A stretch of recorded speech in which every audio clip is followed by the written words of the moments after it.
Hello, everyone. You're very welcome. As you've probably noticed, I'm not Celia.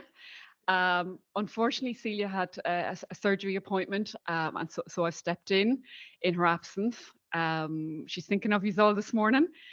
My name is Linda McGlone. I'm the Access Officer in Sligo ATU, and I'm just going to be emceeing this event and trying to keep to time.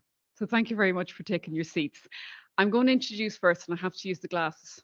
Um, Dr. Michelle Glacken, our Registrar and Vice President for the Students Teaching and Learning, ATU Sligo. Michelle? Hello, good morning, everybody. And I'm here representing the steering group that oversees this project. So in the steering group, there's myself, there's Dr. Billy Bennett, my fellow registrar at ATU, and then there's no, I should say, Professor Paula Doherty, University of Galway as well. So that's the three of us that comprise the steering group that oversees the cluster project.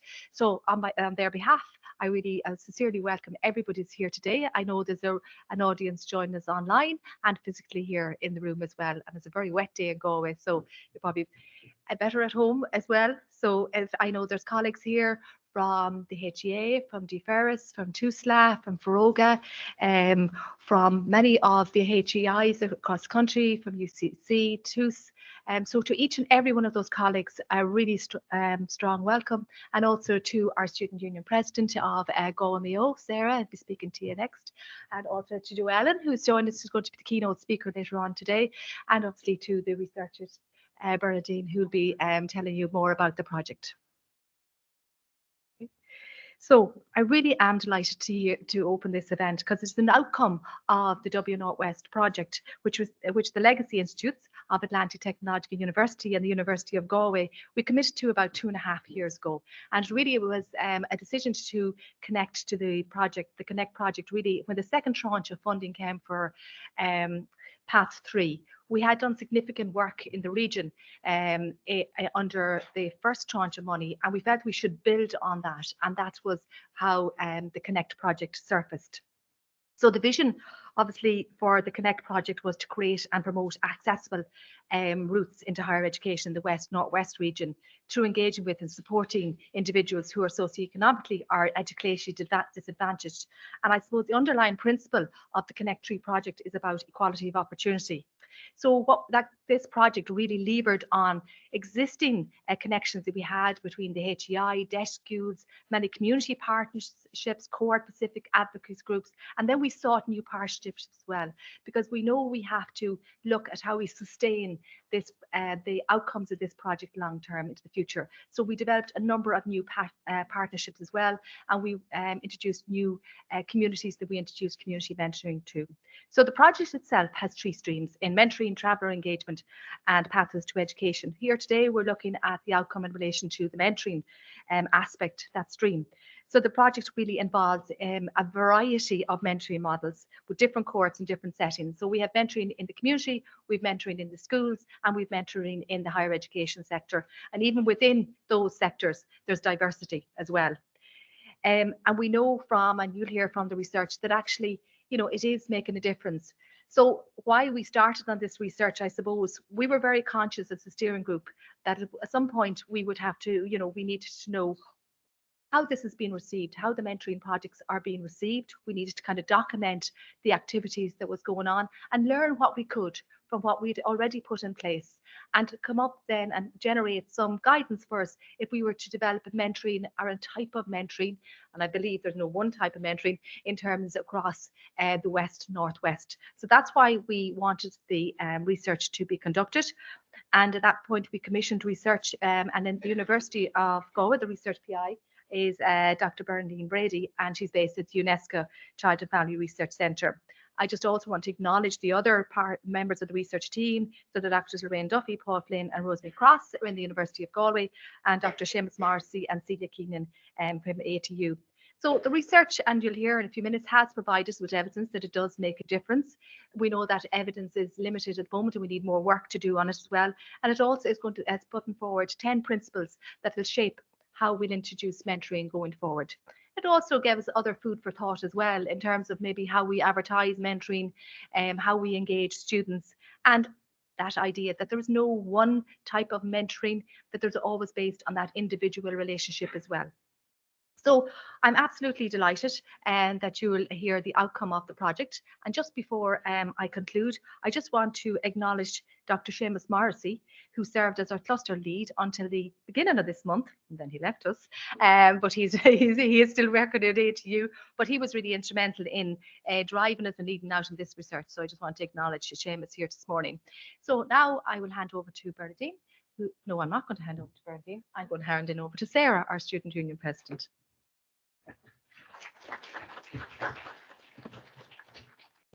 Hello, everyone. So as a student representative, I stand before you today to champion the incredible importance of mentorship programs in our education system.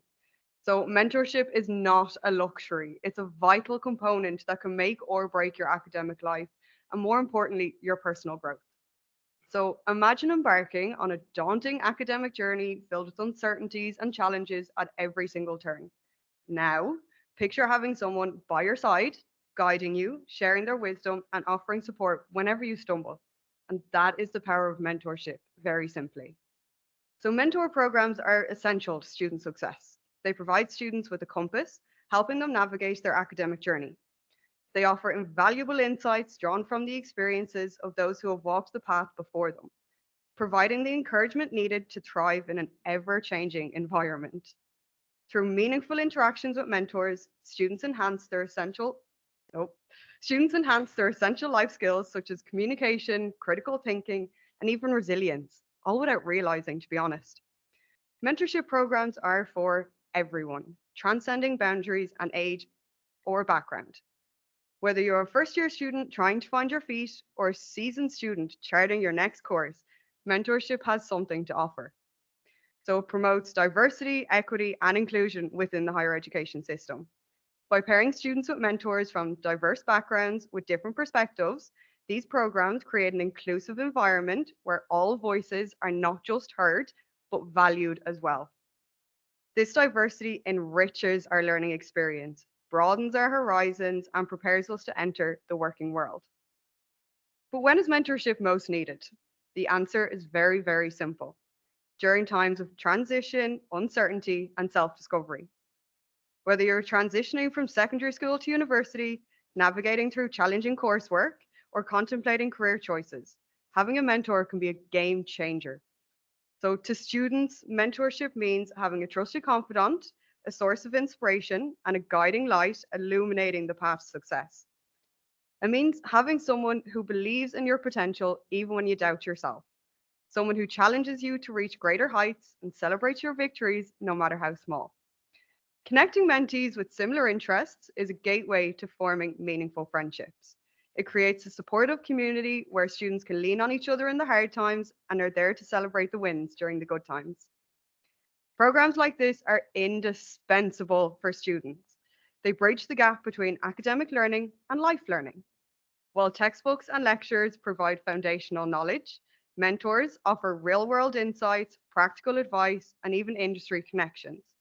They nurture a sense of community and belonging among students. In an increasingly competitive and fast paced academic environment, it's easy to feel isolated or overwhelmed. However, mentors provide a sense of community and support that reminds students that they are not alone on this journey. A mentorship program plays a crucial role in retaining students by providing personalized supports tailored to their needs. Students withdrawing from college is a challenge that all third level institutions are facing annually. But during these times, mentors familiarize mentees with the diverse range of resources, facilities, and support systems offered. Mentors direct students to the relevant services based on their individual needs and goals, whether it's academic support, counseling services, career development programs, or even clubs and societies. Mentors act as a knowledgeable guide, explaining the purpose, benefits, and accessibility of each service. So, by simplifying the university services and empowering students to navigate the available resources effectively, mentors ensure that mentees are equipped to make informed decisions and maximize their university experience. Mentorship programs are a cornerstone of student success. They empower us to reach our full potential, both academically and personally.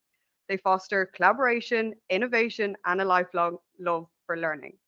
So, in essence, it's about fostering a culture of support and collaboration within the university where everyone can contribute to the success and growth of our community. Thank you.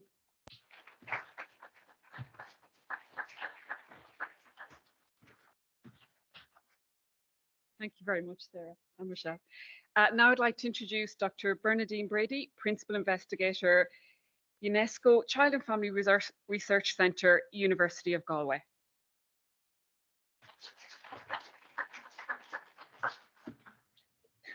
Thanks a million, Linda. Hi, everyone. I'll just make sure I'm being heard.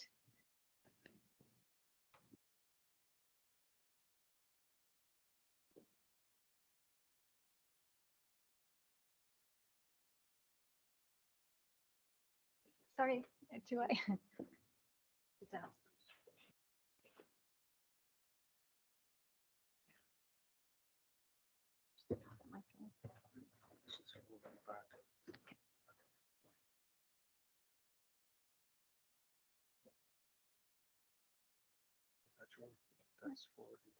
Yeah, but there's my slides there. Oh, sorry. I didn't know that.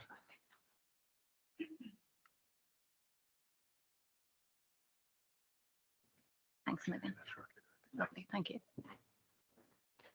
Hi, everyone. It's lovely to be here and to see you all again.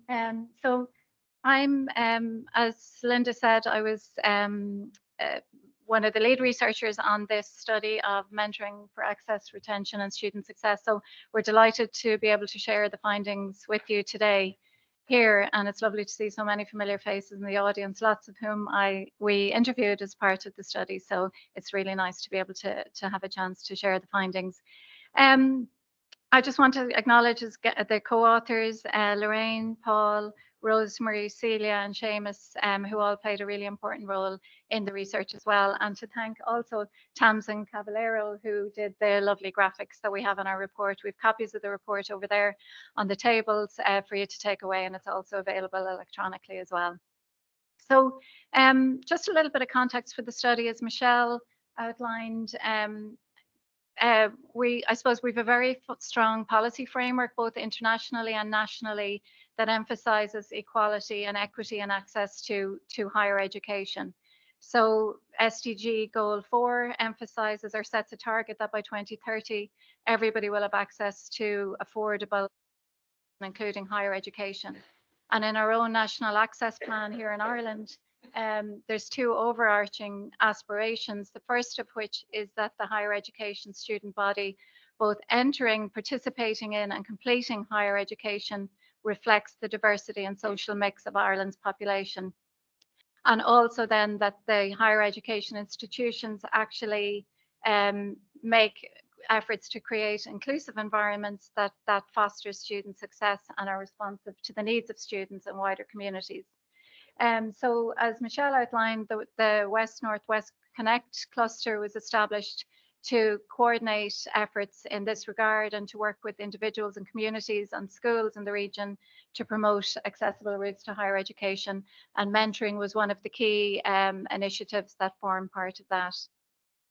So what is mentoring? So there's literally hundreds of definitions of mentoring in the literature out there. But I suppose the definition we used for the purposes of this study is that it's a process that facilitates somebody with lived experience to provide guidance, support and knowledge in a way that allows another person, the mentee, to thrive over time in the mentoring relationship. So you can see it very much emphasizes the person's, somebody has lived experience, and it emphasizes the guidance, support and knowledge and the transfer of that. And I suppose it also emphasizes that the mentees thriving, that you're supporting them to thrive in a way that's, I suppose, appropriate to them. It's not that you define what they need. I suppose it's what they themselves feel is appropriate. So in this context of, you can have mentoring in lots of different contexts. So in the context of access, retention and student success, we're talking about supporting students from diverse backgrounds to access, participate and progress through Actually, the access piece encompasses supporting them to actually come into higher education, and then the progression piece is around supporting them to complete their journey and be successful in higher education.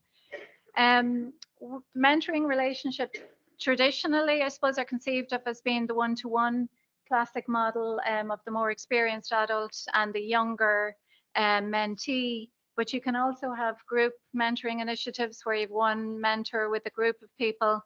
You can have peer mentoring where maybe slightly older students mentor younger students or incoming students and so on. And there's also a distinction we can make between formal mentoring, which is mentoring relationships created or facilitated through a program, and natural mentoring relationships that occur in the context of our everyday lives, and that in the higher education context, that could be with a lecturer or a staff member or so on. So one thing we know, I suppose, from the mentoring literature is that mentoring relationships should be voluntary and they should be based on some kind of an emotional bond or connection. In order, they're much more likely to be successful if you have some kind of an emotional bond or connection. And if they last for the longer they last, the more impactful they tend to be.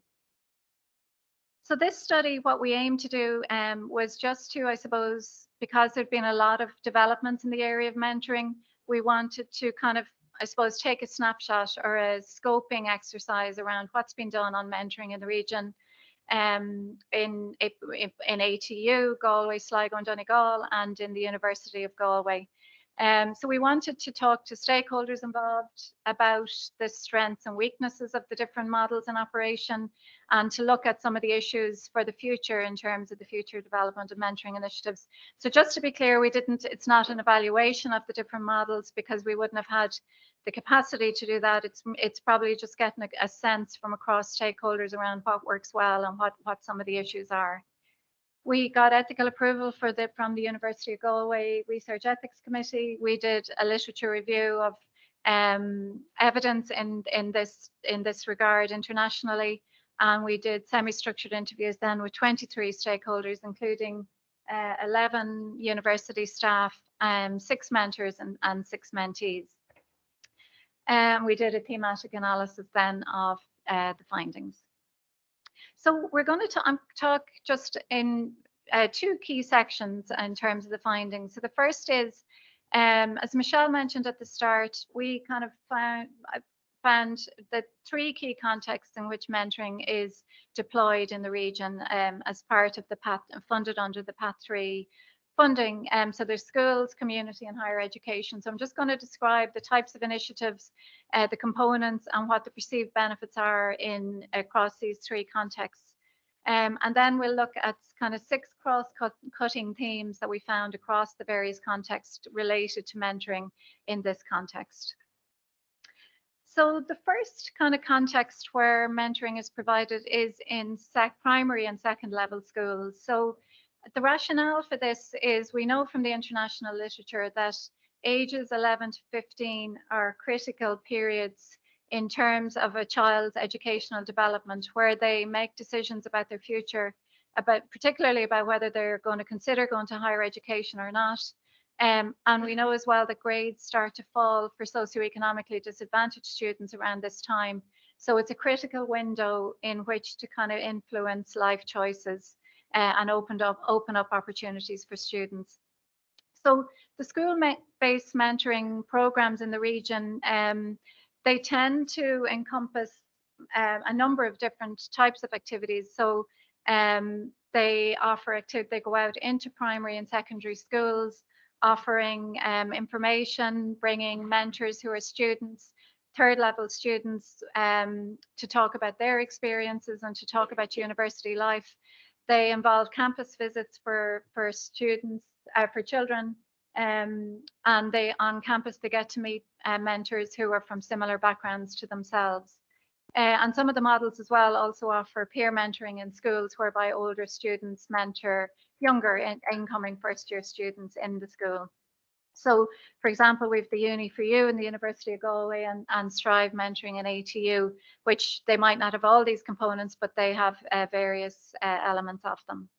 So in terms of the benefits of the school-based models, what we found was that there's a sense that these types of initiatives help to create a positive attitude among children. Sorry, I should have said this, the schools that take part are disadvantaged schools. So for a lot of the children in the schools, they may not have people in their families who've been to higher education. They may never have set foot in a third level institution. So it helps it to open up their thinking about it and to create a more positive attitude towards higher education. Visiting campuses and meeting the staff and the students was described as an eye-opener for the children, and it makes higher education feel less alien to them. It was also important that, I suppose, meeting mentors who are like them, who come from backgrounds like them, who went to schools like they go to, help the children to see that there's actually lots of different pathways. So, for example, the Here or There schemes that people have access, that it's not just about having high points, that there's a lot of pathways that you can take into higher education. And having that kind of personalized story tends to make an impact on people, as opposed to hearing about it from a guidance counselor or something like that. So there's a sense that these models can foster children's self-belief in their own capacity to go to higher education. So because they make some kind of an emotional connection, or they see a student who is a role model for them because it's somebody who is like them, that and they also make an effort to connect on topics or what's the word, subject matter, educational subjects that are of interest to the children, which again is a further kind of hook for the children in terms of seeing themselves progressing and studying that subject. The second context that mentoring has provided is community-based mentoring. So again, the rationale, I suppose, is that we know there are a lot of communities, socio-economically disadvantaged communities, where rates of progression to higher education are low. And I suppose having a community mentoring approach is like an area-based approach where you target supports into particular communities that would benefit from additional support. So what the model of community-based mentoring involves is placing an education mentor in the community. So this is a professional staff member from the university who is based in the community on a full-time or part-time basis. Their role is to work with individuals or groups in the community to consider them, encourage them to consider accessing a further education or higher education course, to take even any type of initial step back into education, be it accredited or non-accredited. They provide wraparound tailored support, helping the person to overcome any obstacles they might face, be it psychological or practical or bureaucratic or financial. And in the Cranmore model as well, they also have developed an accredited, FETAC accredited level 5 training for local mentors to support them to act as mentors in their own local communities, be that in a natural or formal capacity. So the Ballyban community mentoring program is more recently established, and then the Cranmore community mentoring program, sorry, I've mixed those up. It should be Sligo, Cranmore is Sligo, and Ballyban is Galway, obviously. So they're the two key models. So some of the feedback we got just around the community-based mentoring, I suppose, is the value of that kind of flexibility and that wraparound approach, that there's somebody there who is working with individuals to help them to overcome the barriers that they're facing in terms of accessing further education. So it's kind of a long-term process just around helping people with that. The continuity of support, you know, as somebody described, it's a service you can dip in and out of. You could go and see the community mentor and come back to them in 3 months' time when you're ready to do something. As somebody said, it's not a service that has an expiration date on it. And another mentee described the value of just having somebody there dedicated to help you to progress, that meant a lot to them. Some of the mentees that we spoke to talked about how having this community mentoring helped them to kind of open up the possibilities and to change their outlook on life and what life had in store for them, and just to realize that they actually had a lot more choices in life. One mentee said, I felt paralyzed before mentoring. Now I realize there's no wrong decisions and just to keep stepping forward. So you can see that kind of, like Sarah mentioned about building resilience, it's that kind of, you know, just imparting that kind of wisdom around even taking baby steps forward and see where it can lead to. So the third kind of key context is HEI-based mentoring. So the rationale here is that students, we know from the research data that students in general are at risk of dropping out of higher education within the first year, but this is particularly the case for students from underrepresented groups. So the rationale for mentoring is providing a kind of more of a supports for students to help them to overcome challenges they may stay to keep them in higher education. The components of the HEI-based mentoring models are that students are matched with trained mentors, be it peers or staff members. They're matched based on commonalities generally, so that they have something in common, be it their course of study or their personality or hobbies or whatever the case may be. The goal is that the mentor provides a supportive, friendly relationship and is there for the student. And there's also a model around removing barriers to progression from further to higher education. So some of the initiatives are the ATS mentoring in the University of Galway, Feroiga's third level mentoring programme, which is run in ATU and the University of Galway, and the FE to HE programme in the University of Galway, which specifically targets that progression, the low rates of progression from further to higher education. So I suppose the perceived benefits, of the HEI-based mentoring is that it provides students with kind of emotional support. I suppose college is difficult and challenging for everybody. So it's that somebody to talk to about your experiences, practical support as well in terms of showing you around, telling you where things are, where you can find things, where you can access different types of support. Students have a greater sense of security from being and confidence in college. They feel more at home, I suppose, that they know how to navigate it. And also that staff who mentor students have a better understanding of students' needs, that they've more empathy for them, the kinds of issues that students are facing. So as one mentor described, if you have a constant staff member checking in with you, your mentee can tell you if they're experiencing difficulties and you'll be able to guide and navigate them towards certain supports they might need. One mentee described how she clicked straight away with her mentor, who was a kind of a final year student in her course. As soon as she met, they just really hit it off. She could ask loads of questions and she was there to help. She pointed me in the right direction, how the college worked. She helped me to get to know other people in my class. Very practical, helpful support. So again, just really, really positive kind of perceptions around how the HEI-based mentoring can work.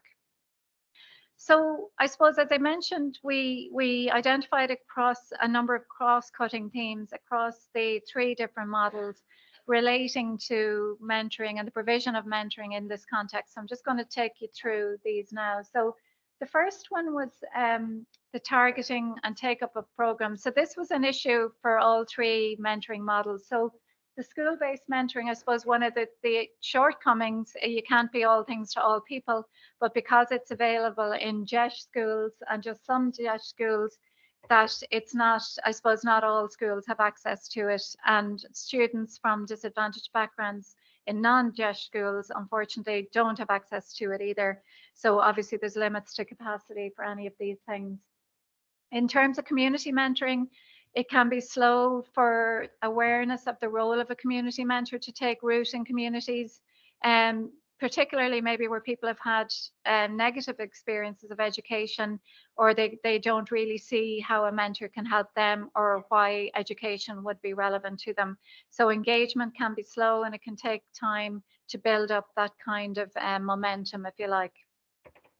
In terms of HEI mentoring, I suppose one of the points of feedback was that There can be, we've talked about the models that are for access and retention, but there are other mentoring models also in operation in higher education. And there can be confusion about all these different mentoring models, who they're for. There can be some perceived stigma. If you're offered a mentor, why am I offered a mentor? Is there something wrong with me? It can have a deficit connotation for some people. Another thing that was reported was that particular programs can have variability in demand from year to year. So they might have a strong demand one year and less of a demand the following year, which can make it difficult to kind of balance the number of mentors and mentees and so on. Related to that point, there was kind of a lot of feedback in the research around the language around mentoring, what we mean by mentoring, and a kind of cultural understanding or acceptance of the importance of mentoring. So unlike in the States, where mentoring is really culturally embedded, everybody knows what mentoring is and it's kind of part of their psyche. We're less kind of conscious in Ireland, I think. So as a result, like what I mentioned about the perceived stigma, it can take a while for people, for the penny to drop around exactly why they might need a mentor, why somebody might need a mentor or value or benefit from a mentor.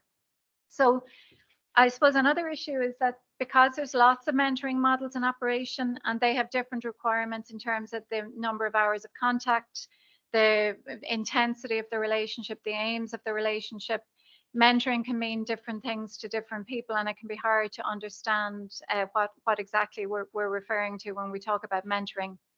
As I mentioned, the need, I suppose stakeholders felt that it would actually be really valuable as higher education institutions if we had general information campaigns around the purpose and value of mentoring. And just listening to Sarah earlier, I was thinking somebody like Sarah and other students' union people talking about it more would be really valuable, just in terms of students really understanding how it can be useful.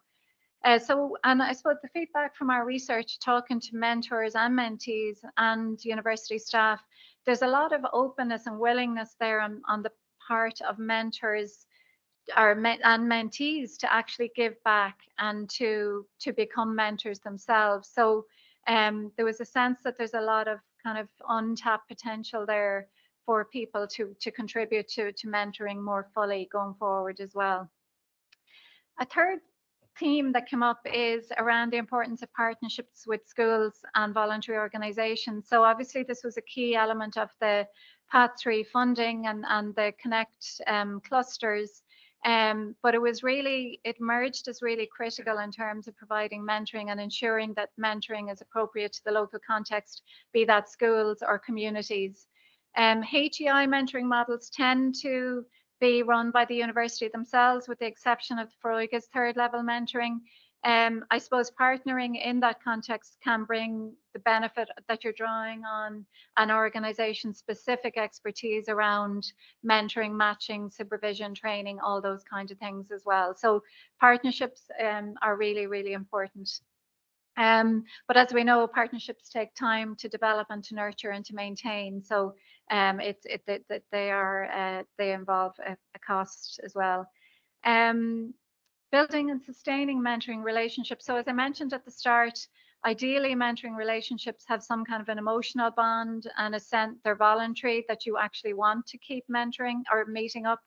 So I suppose it's just stakeholders emphasize the fact that mentoring relationships take time. They're not a quick fix.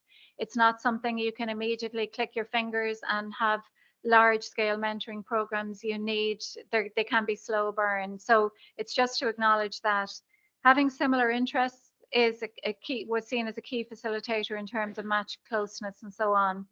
And like reflected in the mentoring literature, having structured training, coordination and support for mentoring programs to ensure that they're effective, that people know their boundaries and respect their boundaries and know what they're meant to be doing is really, really important. A fifth point, I have it labeled 6 here, but it should be 5th, is around evaluation, impact and evidence-based practice. So there was an acknowledgement among the stakeholders that actually we need more evidence around the effectiveness of these particular programs in terms of how they actually impact on access, progression and retention and student success. But it's actually a very complex thing to evaluate because progression may not be linear. So somebody that you speak to or that's involved in a school-based program, say in primary school, it's very difficult to track that person right up into higher education and beyond, particularly in the context of GDPR constraints and so on. And also people may not, have a linear progression. They may go off and do other things and then eventually come back to higher education. Also, in the context of short-term funding, it's difficult to have the kind of long-term approach to evaluation that you need for kind of quality evaluation. And another challenge that people faced was just not having, I suppose, evidence-based programs there that you could kind of take off a shelf, if you like, for progression and retention. So it's kind of having to figure things out for yourself and try and see what works in this particular context. The final point then is around the sustainability of mentoring programs. So there was, I suppose, a lot of positivity around everything that's been achieved in the last few years in terms of mentoring. A lot of really good stuff has happened, a lot of new innovations, but there was concern that some of these innovations or the promising initiatives will end with the current funding cycle. And there was very much, I suppose, appetite among the stakeholders to build on the learning to date and to have a strategic approach to developing mentoring further within the cluster and across the cluster going forward. So Celia has recorded a video. She couldn't be here today, but what we did was we came up with a set of principles to guide practice over the coming period. I suppose rather than being prescriptive about a set of recommendations, we felt that a set of principles would be useful just in terms of guiding practice going forward. But I suppose just to conclude from my side, we found in the study that Path 3 funded mentoring initiatives have been provided in a range of contexts. They're perceived to be a very valuable part of the overall package of measures targeted at access, progression and retention of underrepresented students. And so I suppose going forward, we identified this set of principles to guide future development that we're going to share Celia's video on now with you. Thank you very much. Hi everybody, I'm going to bring you through the proposed principles of effective practice for mentoring that have come out of the research and that we're proposing as a way forward for the strategic development of mentoring across the cluster. So the first principle there is really about normalising mentoring so that when we're using it as a particular support for the students that we're targeting through the access programmes, that it isn't stigmatised. So it becomes everybody's business and everybody knows that it's okay to look for mentors, have access to mentors, and that we're trying to get to that place where everybody has access to mentors and everybody can be a mentor. Key, as we've heard today in terms of the research, is that the work is evidence informed and that mentoring activity be underpinned by appropriate evidence relating to the approach used.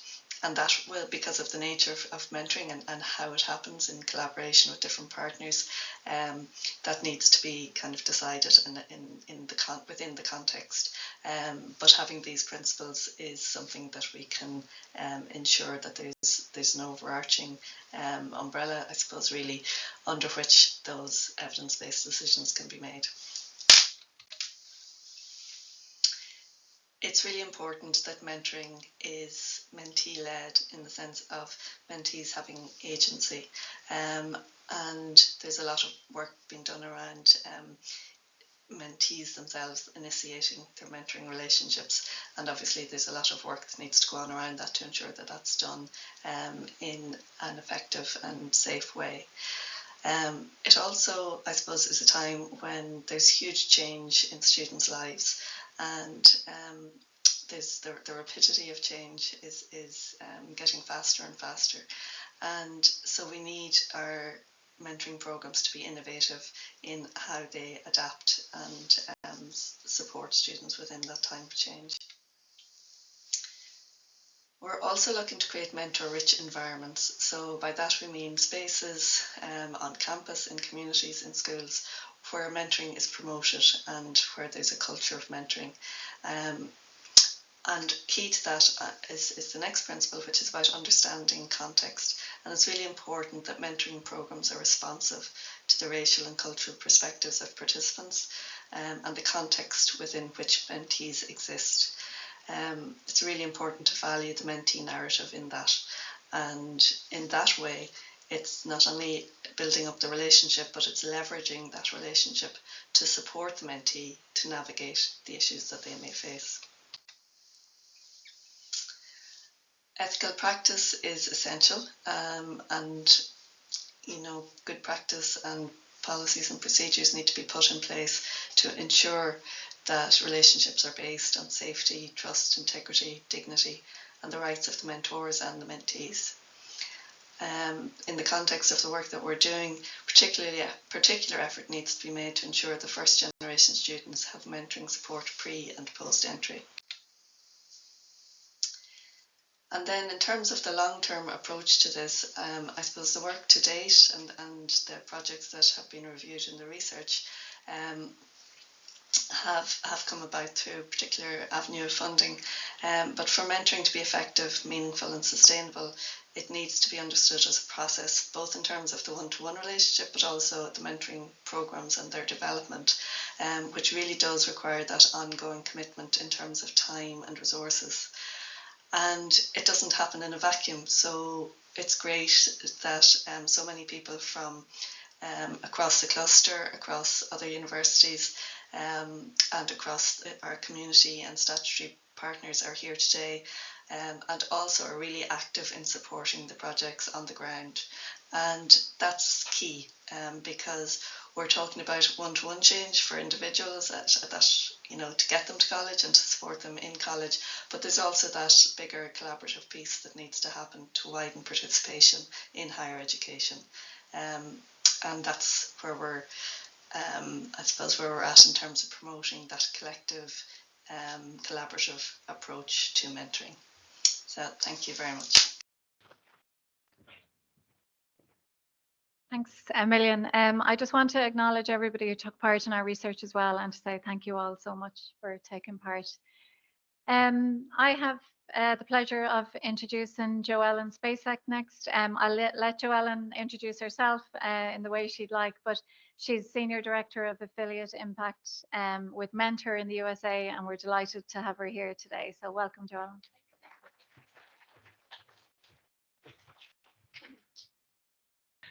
Good morning. It is so lovely to be with you. This is my husband and I. My husband, Mike, is also here to support the cause this morning. Our first visit to Ireland. So we have had a lovely time. We've been here since the weekend and have enjoyed experiencing everything that we had read about or learned about over the years, the hospitality and the lovely and warm people here in your country. So thank you for that. Also want to extend deep appreciation, Linda, Tara, Celia, Bernadine, Perry, who very kindly hosted my husband Mike and I last night for a dinner. As we joked about, we solved many of the world's bigger problems. So if you want to talk with us later about all those solutions in addition to mentoring, nothing like a couple pints of Guinness or, in my case, Jameson to help make you even more especially bright. But I want to start first by, why does everybody stand up? We've already been sitting for a little bit. And I would love for the folks that are online to share, and you can drop this in the chat, so, to identify whether you had a mentor. So you can say yes or no, and one word, if you did have a mentor, that described that person. So that's what the folks online are going to do. And I'm going to ask the same here, but you in the room get a sentence. So anyone here willing to share, did any of you have a mentor growing up or even have a mentor today? Be brave, my friends.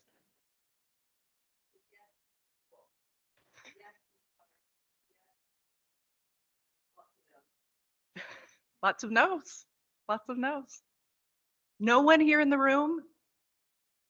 There we go. Okay, there's brave. Okay, and then Lorraine, I'm coming to you next. Yes, sir. Thank you.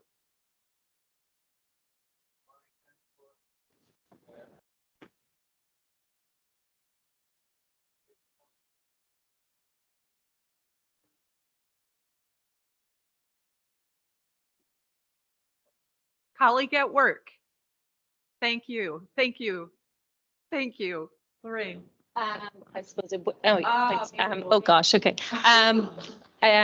Okay, what was I going to say? So I would have had a mentor when I was studying third level, and that person would have fell into becoming.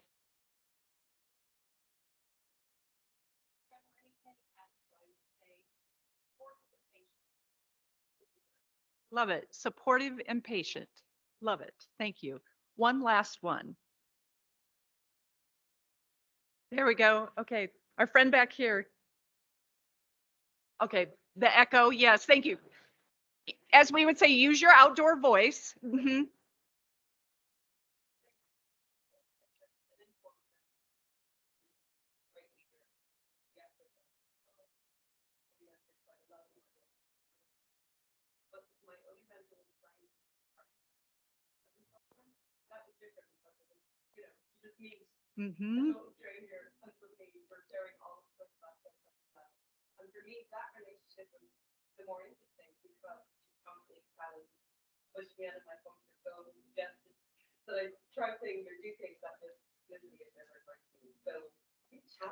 Challenging. I love that. Thank you. Well, that's important to hear that those of you who are working in the mentoring space are also mentoring each other, because this is hard work sometimes. It's hard work.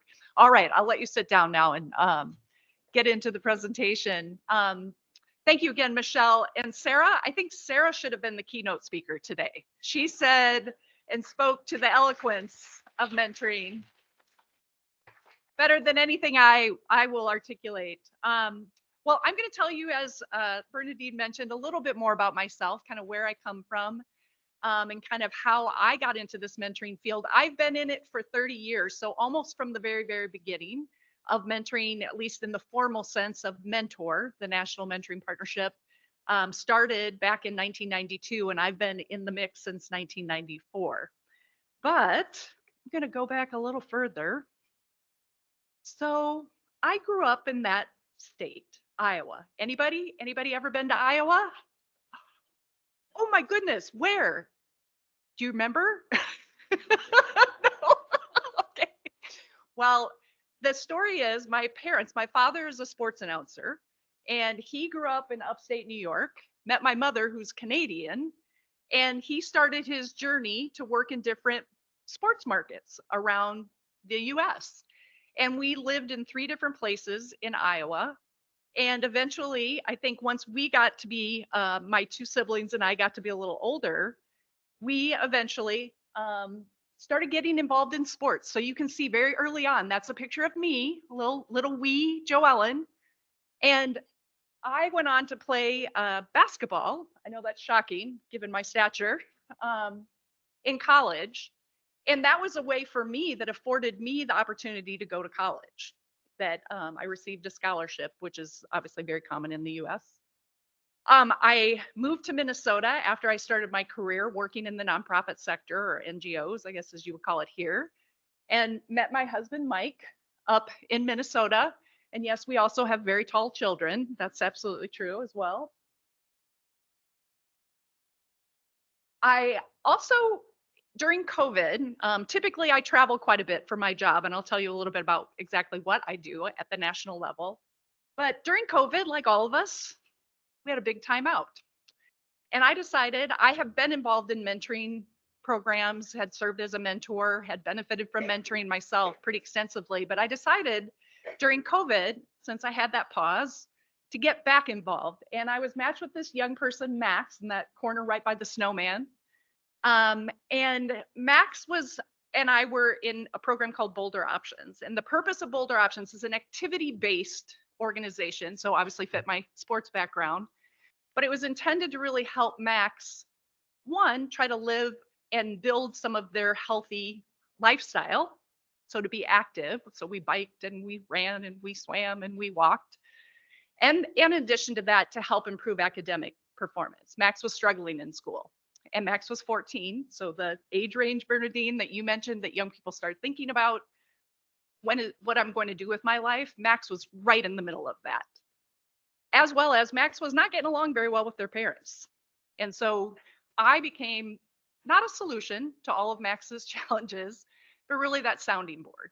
That person that was showing up regularly. We got together at least once a week, sometimes more than once a week, and we would do activities. And I discovered, I think at that point in time, the power of walking and talking, because we couldn't go inside.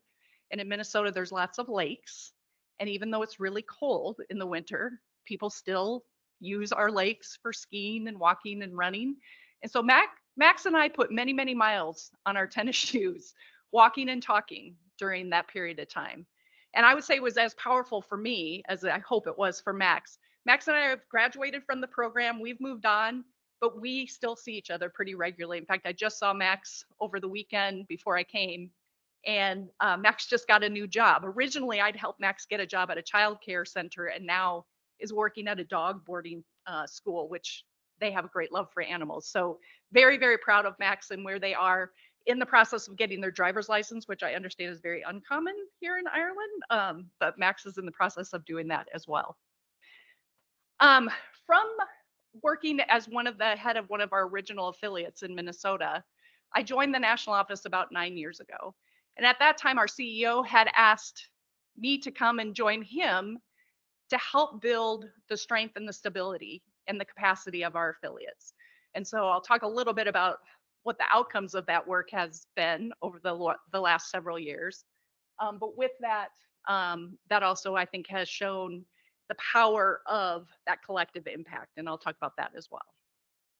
One of our lead founders, a gentleman named Bill Russell. How many are familiar with Bill Russell? Anybody ever heard of him? Should have found an Irish soccer player or something, clearly rugby, something. Well, Bill Russell is a very, very famous person in America. He played professional basketball for the Boston Celtics. He won more championships than anybody in the NBA. And he was one of our board members and founding members for Mentor. And Bill coined the phrase that there is no such thing as other people's children. And that very much embodies the spirit in the way that Mentor National functions and operates. So I'm going to tell you a little bit about Mentor and what we do and why we do it. It's going to reinforce all the research, all of the statistics that you just shared, and all of the great information that has been, all of the great work that all of you have been doing. Hopefully it's just going to reinforce, but it gives you that compass or that kind of that target 30 years from now, 20 years from now, that these are the sorts of things that happen as a result of your work that you're doing today. So Mentor serves as a unifying champion, really elevating both the number of young people that have mentors as well as the quality of those experiences. And I'll talk at depth about that as well. We also serve as that expert voice, really grounding all of our work in research and then applying it to practice. I'm a practitioner, I'm not a researcher. And that is really the focus of the work. It's like, how do you galvanize communities to get involved? We operate in collaboration with our 25 affiliates, and I'll show you a map later that shows you where these affiliates, but they really are on the ground. They're convening local schools, local businesses, philanthropy to bring them to the table to help set a common agenda to support more young people. This is a common adage used in the States as well, that potential is equally distributed, but opportunity is not. And I think that, you know, when Mentor was created 30 years ago, it was to create greater equity. Obviously, that's another big theme from the research and what you found. And so today as a movement, we're very diverse and very broad and should show up in most of our systems in our sectors. So you're going to find mentoring in schools and businesses, in philanthropy, in healthcare, any system you can think of that there is some probably form of mentoring occurring.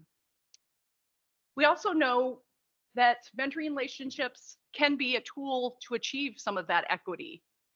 We said, if you have someone in your corner, even if it's somebody who comes from a different background, you're probably more likely to set other goals and aspirations or see in that other person something that you don't see in yourself.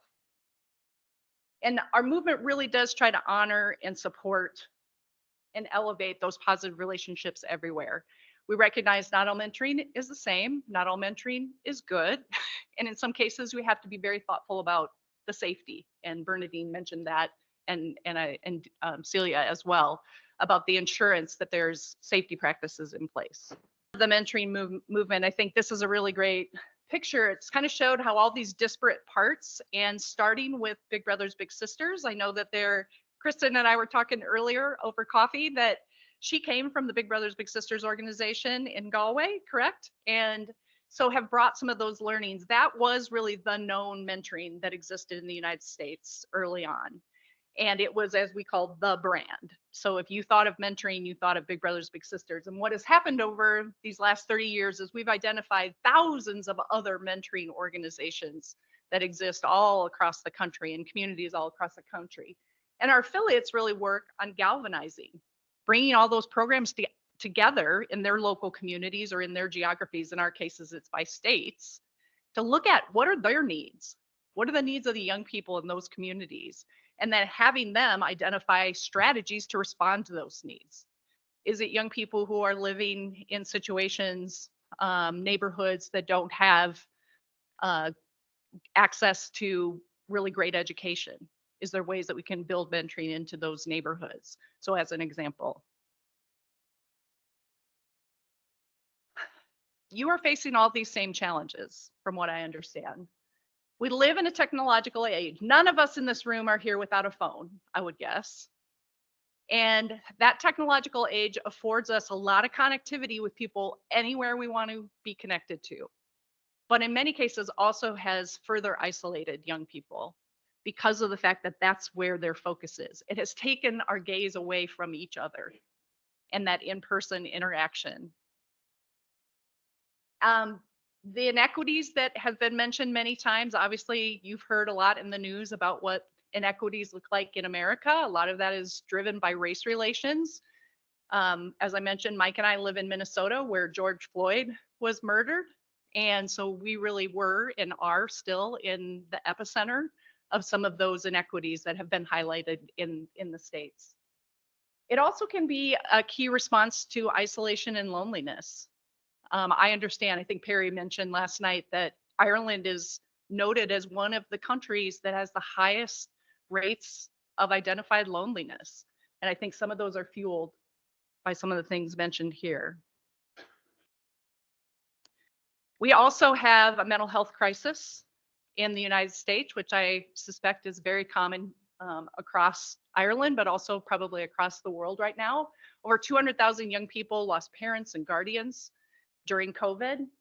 And fortunate for us, our president, Joe Biden, just recently announced in his State of the Union that he believes that mentoring is a key response to the status of the mental health crisis. Again, another illustration, kind of like that aggregated ball, that little amoeba ball I showed you, of how we think about the ways in which we have attacked this problem of trying to ensure that all young people have access to a mentor and a quality mentoring experience. This gives you a snapshot of where we have our affiliates. There's 25, as I mentioned, and all of our affiliates really do work on closing the mentoring gap. There's 1 in 3 young people across the country, across America. So even though we've been at it for 30 years, 1 in 3, so 30% who still cannot identify how to get a mentor, who a mentor might be, and still don't know where to get that support. We do know the positive upsides, which again was reinforced in the research. Even though it wasn't an evaluative study, I think it leads you to many of these same conclusions that young people who are mentored are more likely to volunteer in their communities. They're more likely to take on leadership positions or stay involved in sports.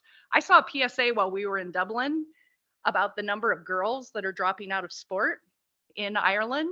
And I thought that was fascinating. That is a common phenomena as well in America. And so we know when young people are involved in out of school, after school, other kinds of activities, that they're more likely to be engaged in mentoring in positive ways, and also to have a strong sense of belonging in community, which again goes back to our technology and our access to social media and all those things. On the flip side of the coin, that adults that are mentors say that those mentors had really significant, long-lasting impacts on their lives. And I think Bernadine, you mentioned that as well, that it's not just about the experience that happens. It can be even a relatively short amount of time. It could be 6, 9, 12-month experience, has a very long-lasting effect. And they also say that it often has helped them with their education goals and objectives. I can guarantee you in my experience with Max, that Max would not probably have progressed to the next grade level. Max was failing a lot of their classes. Max wasn't going to class. It was a bigger problem.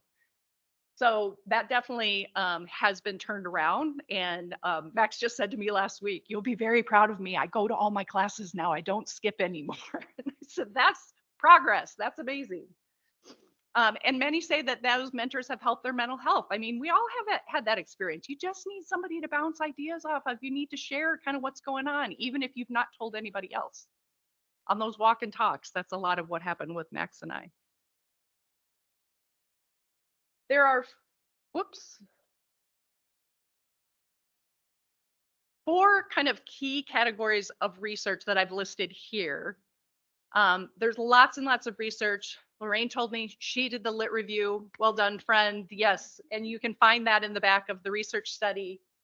But the 4 kind of key areas that have shown some pretty significant effects include academic achievement that shows there's increased opportunities or people persist to go on to college, which I recognize is a big part of your work here to both get people into college, keep them there, and help them achieve their graduation and or certification.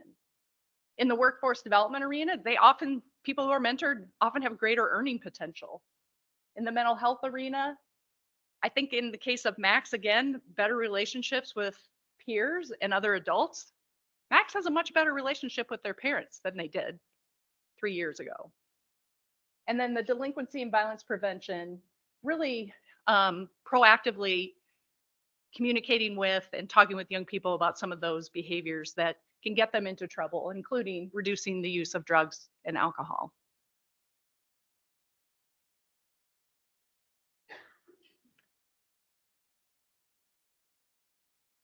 During this recent study that we did, we also found that a big percentage of Americans are willing to mentor, but they haven't signed up. They're willing to consider it. So clearly we haven't asked or we haven't given them the pathway to get involved.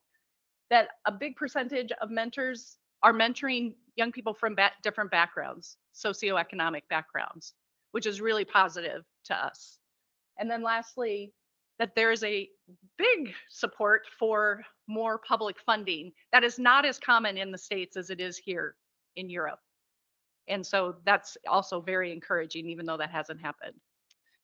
So I'm going to close with just a couple additional slides, one around the collective impact framework that I've mentioned. But it really is around how do you coalesce and bring people together. There are really 5 conditions for this framework, and it has been a very specific framework that was created by a nonprofit, the Forum for Youth Investment in America. And it starts with a common agenda. In our case, it's to increase the numbers of young people. We wanted to reach 1 million more young people in the last 3 years. We've now reached 1.5 million. We just surpassed that goal recently. So thrilled about that, but that's only 10% of the youth population. We have common measurements. So we're measuring the numbers of mentors that are being recruited. We're numbering those that have been trained. We're measuring those who have access to our elements of effective practice, which I'll talk about in a minute. It fosters mutually reinforcing activities. So for example, if a company has employees who are interested in mentoring, an affiliate might go in and ask and train those employees how to get involved in mentoring and refer them to programs that fit their interests. It's a really common practice. It also contributes to continuous communication, meaning we are always reassessing kind of how we're doing. There's a continuous improvement, continuous communication strategy here. And then lastly, it requires a strong backbone, which that would be what Mentor National serves as on the national level, or affiliates at the local level, being the convener, bringing all these different stakeholders together.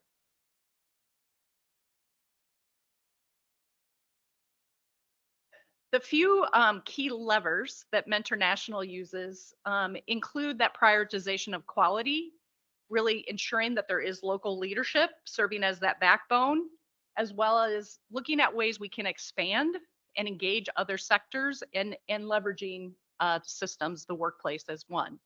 So quality, this is the kind of the gold standard, the Bible of mentoring, we call it the elements of effective practice. In Canada, I believe they have adopted something similar. I think there's work and discussions going on around how we can adopt this across the EU and other places in the world. The local field leadership, this is a picture of our affiliates who convene every year, at least twice a year, once in the summer months for professional development, as well as for networking and just informal support and sharing of innovations and ideas. We also, as affiliates, really look at, as we think about their local impact, it's really increasing mentor program capacity. So ensuring programs have access to the quality standards, but also that they're implementing them and they have the support when they run into problems or challenges. They also are really looking at how do we engage mayors of cities? How do we engage businesses? How do we engage school superintendents or state Department of Education leaders to ensure that we're integrating mentoring across systems like education? And then lastly, really leading the charge on mentor recruitment. So there's broad-based public education campaigns and social media campaigns that are recruiting and calling mentors into the fold, into the movement, even though there are 44% of people who said they're thinking about it, but they haven't volunteered yet. I'm just gonna highlight a couple examples here. Affiliates, very specific examples. Our Massachusetts affiliate, which is based in Boston, has secured over $3 million from the state of Massachusetts that then they sub-granted back to mentor programs to help build their quality practices. In Pittsburgh, Pennsylvania, they instituted Be a sixth grade mentor. 100% of the kids in Pittsburgh that are in sixth grade have a mentor, and that was driven by the mayor. In Nebraska, they have initiated what they call a youth initiated, and I think that was also referenced in the research, particularly with foster care and kids in juvenile corrections, where young people identify somebody that they want to be mentored, and then our affiliate will train those adults so that they're prepared to work with that young person longer term. This is a picture from Capitol Hill Day. Bernadine, you've been to Capitol Hill, you've been to the summit, correct? Probably not Capitol Hill. No, you haven't been to the summit. Okay, so you're all welcome January 2025 to Washington, D.C. for the National Mentoring Summit with 1,500 of our closest friends. Come to Washington, D.C. to go to Capitol Hill Day and speak with our members of Congress and then participate in a series of workshops and set professional development just for the mentoring movement. And it would be fun to see something like that replicated in Europe. And then lastly, that influence these systems I've talked about before, that when we think about the workforce system or we think about education system, that means how can we infuse those systems with relationships at the center, that they become the compass for all of the other goals that we have in those different systems. And last, to close with, virtually every post-secondary institution in America has some form of mentoring that's going on. Oftentimes it's alumni that are coming in and mentoring current students. Some cases it's older students mentoring earlier stage students, which often is part of your strategy as well to increase retention. Some cases it's community members coming in and mentoring, but all of them have these common elements when we're approaching the post-secondary part of it. So with that, hopefully I didn't go too far over. We have a few minutes for questions. I would say there are probably some sort of mentoring going on in most every college or university in the States. Okay. It can be of varying scope and degrees. Okay. And have different goals and purposes, but I would say most of them have some form of mentoring. And these were just a few that I mentioned: MIT, Stanford. Duke. Okay. And do they look at the outcomes of that? Do they formally look at the outcomes at a national level in terms of mentoring at the third level? And at the national level, that's a great question, but many of them have their own individual evaluations.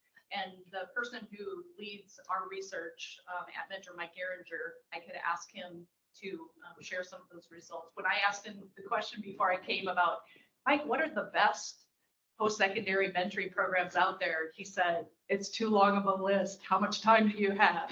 So I'd be glad to do that. Okay, that's great. Thanks very much. Thank you. It's very interesting. Thank you.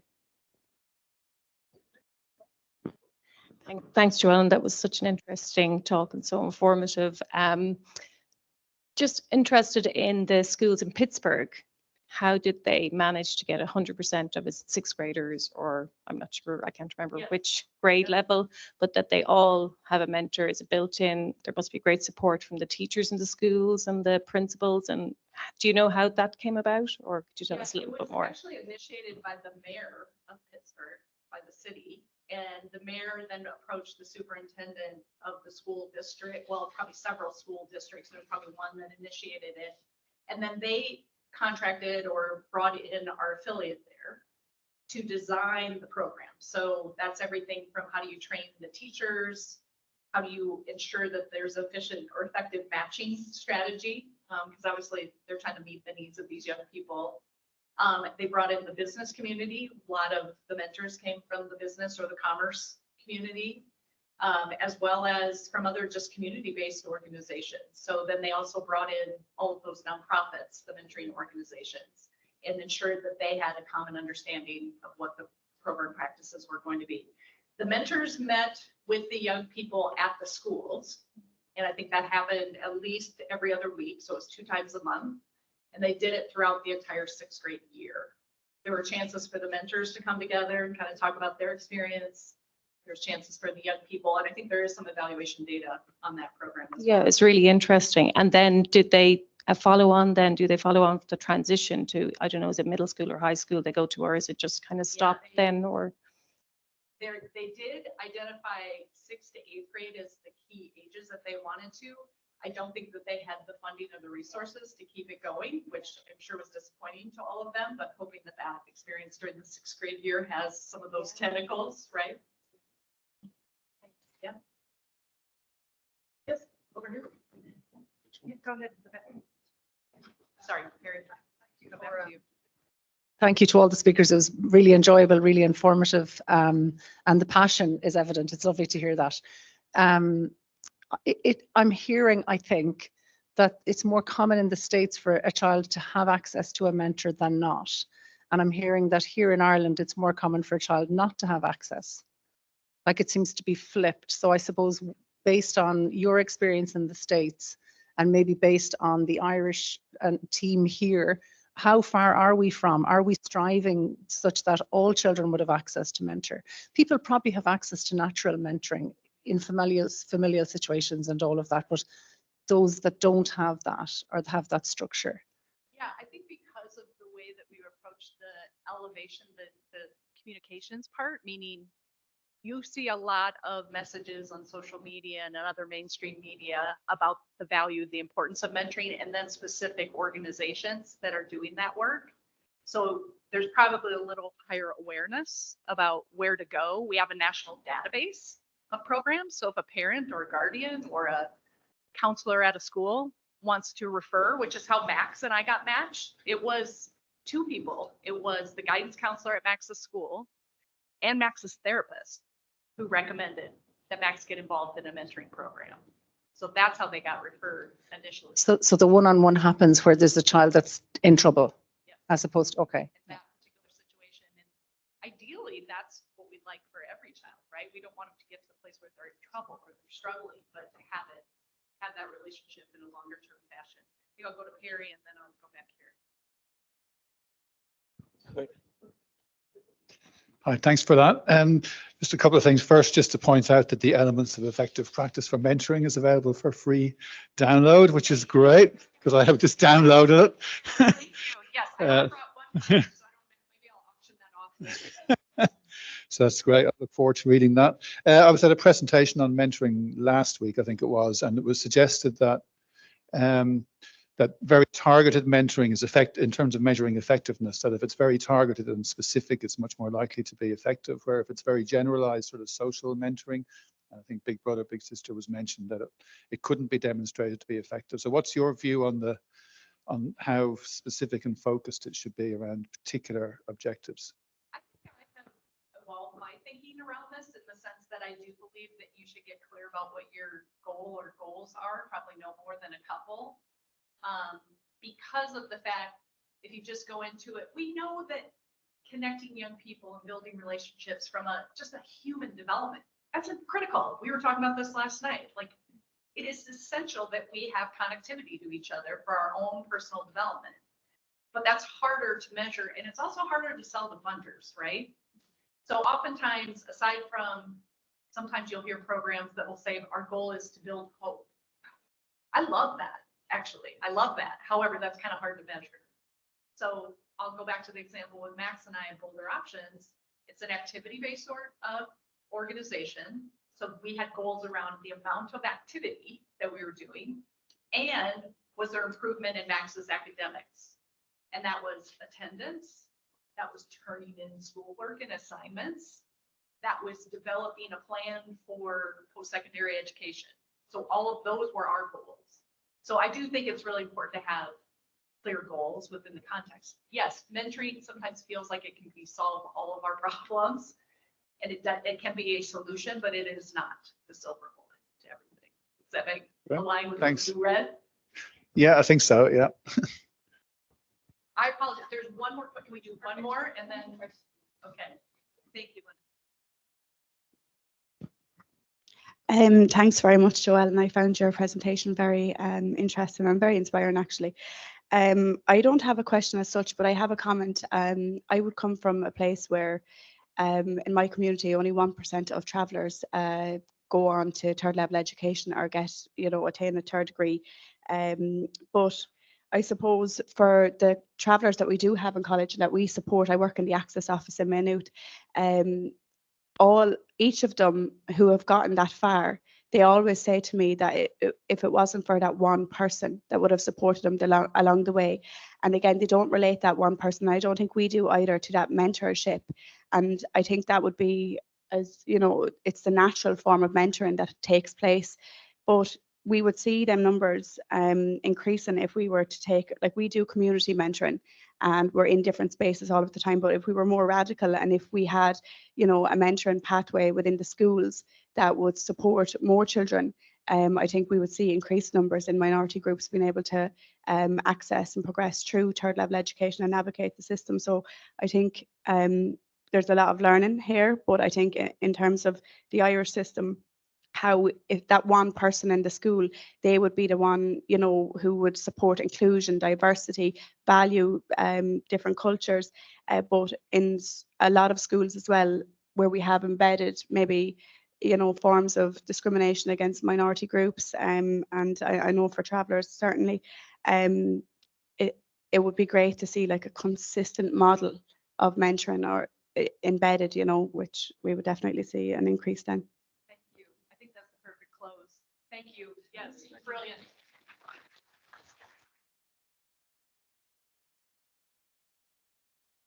Thank you very much, Joellen. That was very interesting. Just finally, I'd like to introduce Dr. Orla Flynn, President of ATU. Thanks, Orla.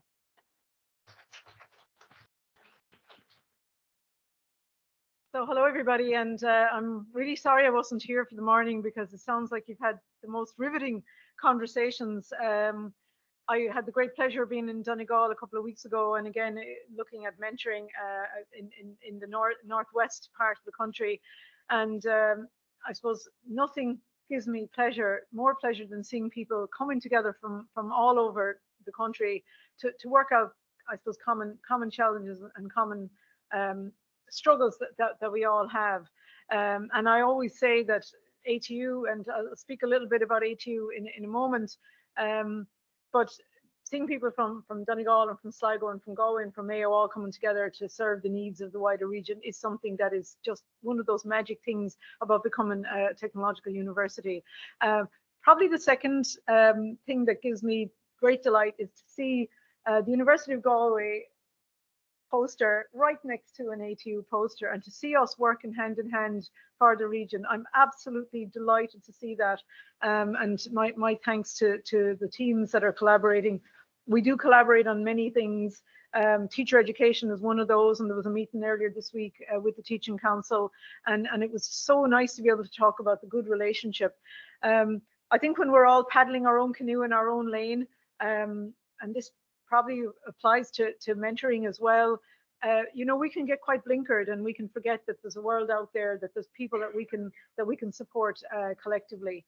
I'm just going to maybe share a little bit about us in ATU. You're probably, some of you know us really well, and some of you less well, know us less well. We're a new university.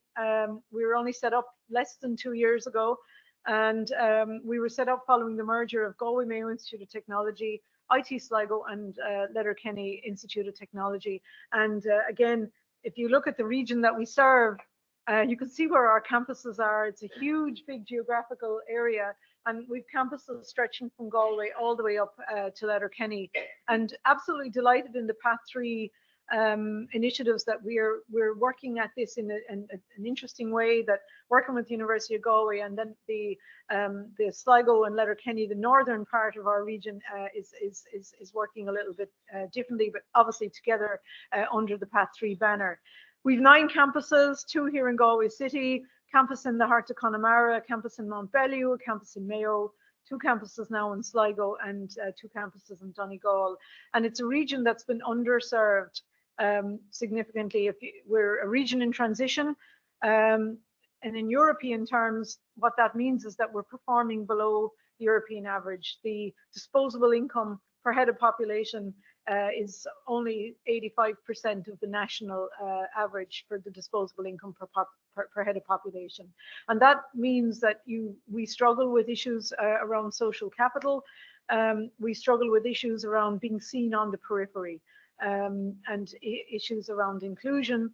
And, you know, it's also a lagging region, which means that it's performing less well than the immediately adjacent regions. And in Ireland, we have 3 regions. You have the Southern region, you have the East Midlands region, and the Northern and Western region in European terms. It's a region about the size of Wales. Eventually I'll get tired of saying that, and you'll get tired of listening to it, but it is a region the size of Wales, and Wales has 8 universities, so it's probably worth, yes, there's 3 times the population of our region in Wales, but still it's a region that's much better served, you know, than we are. We've a lot of infrastructure challenges, but there's also probably an underfunding challenge. You know, we look at the investment in higher education capital is about 33% less per student, sorry, not per head of population, per student, for the institutions in the Northern and Western region, and that includes the University of Galway over the last decade. So these are all issues around regional balance and regional imbalance that we need to speak to. And all of those things, they feed into the issue of exclusion and the issue of lack of participation and lack of access to university education. And the idea of going to university when it seems so far away can be a struggle that people have. Probably just a couple of facts about ourselves, and you know, this isn't meant to be speaking about ATU, but we mentioned the 9 campuses. There's probably 10 strong areas where we're working in a research capacity. And again, we're going to be probably reviewing all of that in the context of the TU Rise, which has given us funding to really work together to strengthen the research activity right across the Northern and Western region. We've over 25,000 students, and interestingly, about 11,000 of those are online. And we serve a national need. So about a quarter of those online students are from Munster. So we provide a lot of training to the pharmaceutical sector, to people already in the workplace. So again, that's building on the legacy strength of that IT Sligo would have had, but we're now seeing as being an activity for the whole university. And we graduate over 6,500 students every year, and that includes special purpose awards, but also over 5,000 come out. I think we give out about 5,000 parchments every year, and you know, that's a lot of smiling to do. I think we had 17 graduations or something last year. Our strategic plan was approved at a high level at our governing body only last week. We probably will be looking at a launch sometime in April. But our vision and our mission, our vision is very much around enhancing the quality of life in our region and creating a sustainable future for all. And again, the idea of mentoring and nurturing people to achieve their potential is a big part of what our vision really is about. It's about ensuring that people can stay in our region and that people can thrive in our region. And our mission talks about how we're going to do that. And it's really to research excellence and academic excellence, but working collaboratively with a whole range of partners. And again, it's pointing to the collaboration here with the University of Galway and this very important initiative. When it comes to the values that we probably have about 3 values that are inward looking and 3 that are outward looking, but respect, inclusion and trust are the ones that will manifest themselves in terms of how we look internally, how we treat each other and how we support each other. And the more outward facing ones are collaboration, ambition and innovation. But we can have innovation internally as well, and we can have inclusion externally as well. So that's just a little bit on that. And then we've 5 main guiding lights, and they're kind of the pillars of our plan.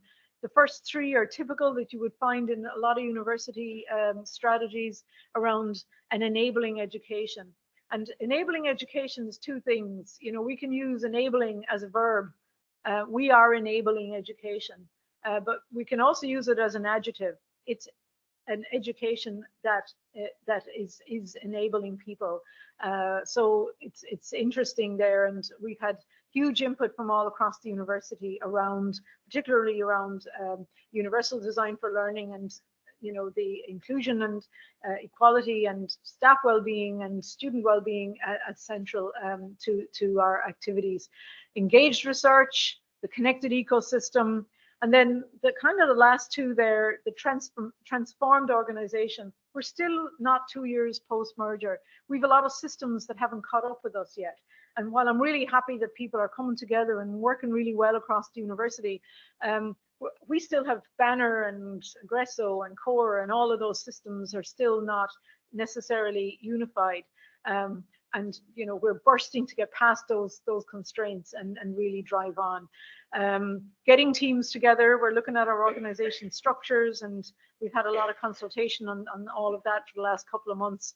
But we also have to transform how we think about things. And transforming ourselves has to do with cultural change, and it has to do with how we make our decisions, how we allocate our budgets, and all of that. We're working through probably a lot of pain in these early years. The last pillar is around the sustainable future, and that's not just around climate change, although climate action is so important for everybody, and especially in our region. But a sustainable future means, can I have a job and raise a family and be safe in my community? And we had a very upsetting incident in our Sligo campus yesterday. And one worries, we also had another incident late last night, and one worries a bit about the disintegration of our societal fabric. And we look at the world, and what's going on in the world today can be quite scary and can really impact on people's mental health and well-being. So we really have a role to play, and I think we're beginning to get a feel for not just being about words, but also being about actions. That's probably all that I kind of want to speak about in terms of ATU, but maybe just 1 or 2 reflections on the